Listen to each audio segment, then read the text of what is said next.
నమస్తే అందరికీ, నేను బాగున్నాను, మీరు బాగున్నారు కదా. శుభం ఫౌండేషన్ ఆధ్వర్యంలో ప్రతి నెల అరుణాచలంలో పౌర్ణమి రోజున అన్నదానం చేయడం జరుగుతుంది. అదే భాగంగా ఈ నెల నేను కూడా వెళ్ళాను. ఇక్కడ ఏమేం జరుగుతుందో నేను మీకు చూపిస్తాను, చూద్దురు రండి.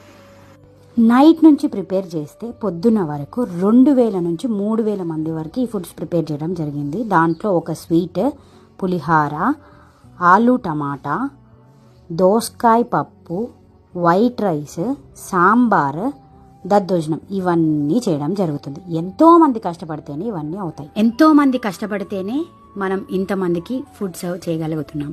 ఇలాంటి మంచి అన్నదాన కార్యక్రమంలో, అది అరుణాచలంలో జరిగే అన్నదాన కార్యక్రమంలో మీరు కూడా పాల్గొనాలి అనుకుంటే డిస్క్రిప్షన్లో నెంబర్ ఇస్తాను, మీరు కాంటాక్ట్ అవ్వండి. ఈ అడ్రస్ వచ్చేసి గిరివలయం రోడ్లో ఉంటుంది, అంటే అరుణాచలం ప్రదక్షిణ చేసే రోడ్లోనే ఉంటుంది. ఎప్పుడైనా తెలంగాణ నుంచి